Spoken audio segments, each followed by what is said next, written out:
Hey everyone, welcome back to Tiny Mechanisms Around the World. I'm someone who's completely obsessed with little things, those hidden systems in farming, culture, and business that quietly shape the world around us. Imagine sitting inside a sushi restaurant in Tokyo eating what you believe is premium Japanese salmon sashimi, only to discover the fish was actually farmed thousands of kilometers away in Norway. And even stranger, the exact same salmon sold affordably in European supermarkets is often marketed as luxury sushi-grade seafood in Japan. How did Norway completely change Japan's salmon culture? Let's uncover the mechanism. Norway is the world's largest producer of Atlantic salmon.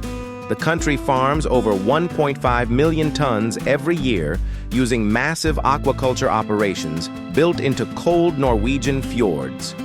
The industry exploded in the 1970s because Norway had almost perfect natural conditions: deep cold water, stable temperatures, clean coastlines, and protected fjord systems ideal for fish farming. Today, Norwegian salmon is exported all over the world. In Europe and America, it's generally viewed as high-quality but relatively affordable seafood. You'll see it everywhere: supermarkets, smoked salmon packs, poke bowls, meal prep diets, and everyday home cooking. But in Japan, the exact same salmon often enters a completely different world: premium sushi and sashimi. Here's exactly how this global pricing and branding mechanism works. Norway produces salmon extremely efficiently. Modern salmon farms use advanced feeding systems, careful breeding, automated monitoring, and optimized cold water environments. This allows Norway to produce enormous quantities of salmon at relatively low cost compared to many other countries. Because production is so large-scale, Norwegian salmon becomes relatively affordable in Europe and parts of America. In supermarkets, it's treated almost like an everyday protein, but Japan created a completely different opportunity. Here's something many people don't realize. For most of Japanese history, raw salmon was not considered normal sushi fish. Traditional Japanese wild salmon carried high parasite risk, so local salmon was usually grilled, salted, or cooked. Raw sushi culture focused more on tuna, mackerel, eel, sea bream, and other seafood. Then, in the 1980s, Norwegian exporters launched one of the most successful seafood marketing campaigns in history. They aggressively promoted farmed Atlantic salmon to Japan as safe, consistent, fatty, and ideal for raw consumption. At first, many Japanese buyers were skeptical, but Norwegian companies kept pushing into supermarkets, conveyor belt sushi chains, department stores, and restaurant suppliers.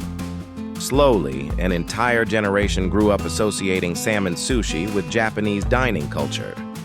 Now let's talk about the money side. In Europe and the US, Norwegian salmon is largely treated as a commodity seafood product. But in Japan, exporters discovered something powerful. The exact same fish could be positioned as premium sushi-grade seafood. The best salmon are carefully selected based on fat marbling, color, texture, size, and consistency. Those premium-grade fish are exported into Japan's high-end sushi and sashimi market, where restaurants can charge dramatically higher prices. In some cases, sushi-grade Norwegian salmon sold in Japan can be priced 100% higher than similar salmon sold in Europe. And most customers don't even realize the fish is imported. Here's the most surprising part. When you eat salmon sushi or sashimi in Japan, you are very often eating Norwegian salmon, not traditional local Japanese salmon. The vast majority of raw salmon served across Japan comes from farmed Atlantic salmon imported from Norway or similar producers. Experienced sushi chefs and hardcore foodies can sometimes notice subtle differences in fat distribution, mouthfeel, or texture. But for most people, especially when thinly sliced with soy sauce and wasabi, it's extremely difficult to tell.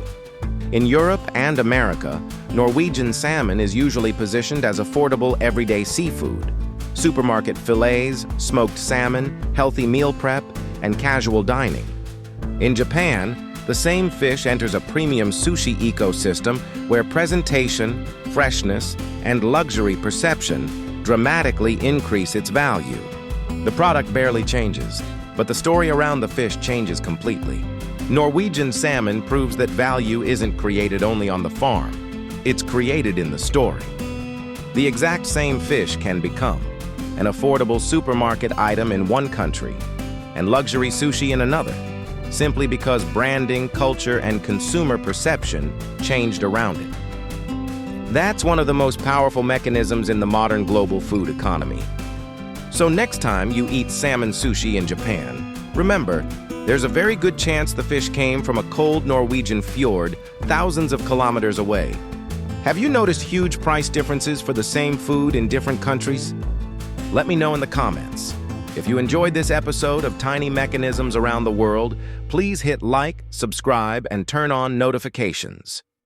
See you tomorrow for another small mechanism that will change how you see the world. Take care.